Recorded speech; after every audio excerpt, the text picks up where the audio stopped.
அகை சான்ற சொற்காத்து சுவர்விலால் பெண், அப்படி வந்தவ பெண். ஆதியிலிருந்து நம்ம கொஞ்சம் கொஞ்சமா வளர்ந்துட்டு வரோம். அந்த காலத்துல 5வது படிச்சா போதும், 8வது படிச்சா போதும், இன்னும் எதுக்கு இந்த பொண்ணுங்க படிப்பு, கல்யாணத்துக்கு கொஞ்சம் அனுப்புங்க அப்படிம்பாங்க.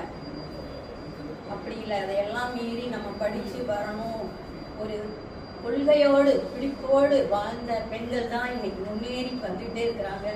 அவங்க தான் குடும்பத்தை அதனுடைய அடிப்படை தரத்திலிருந்து உயர்த்தி தராங்க.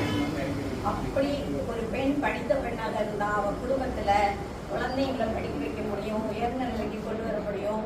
அவங்க வந்து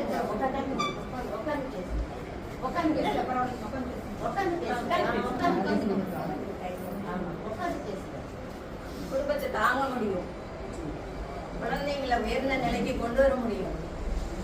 இதுக்காக ஆண்கள் குறைந்தவர்கள் சொல்ல முடியாது. ஆணையுடைய சப்போர்ட் ரொம்ப முக்கியம். ஆனா அது அடிப்படை தன்மை உள்ளவ யாரு? கருணை, மனப்பான்மை, சகிப்புத்தன்மை, இதெல்லாம் பெண்ணுகிட்ட தான் அதிகமா இருக்கு. எதையும் தாங்குற சக்தி அவளுக்கு தான் அதிகம். அவ சக்தி சொல்லுங்க.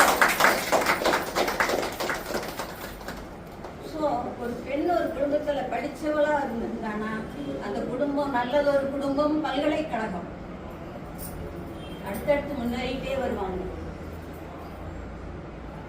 அப்ப அந்த குடும்பம் சீரான நல்ல வளர்ச்சியே நோக்கி போய்கிட்டே இருக்கும்.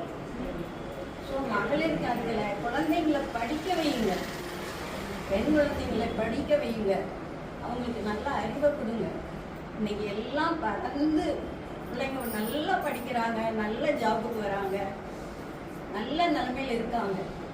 அதை நோக்கி நம்மளுடைய அறிவை செலுத்தி அந்த குடும்பங்களை முன்னேற்றக்காகணும். நம்மளால என்ன செய்ய முடியும், நம்ம வாழ்ந்த குடும்பத்துக்கு என்ன செய்ய முடியும், அந்த குழந்தைங்களுக்கு என்ன செய்ய முடியும் அப்படிங்கிறத நம்ம யோசிச்சு நம்ம முடிவெடுத்தோம்னா நிச்சயமா அந்த குடும்பம் நல்லா இருக்கும்.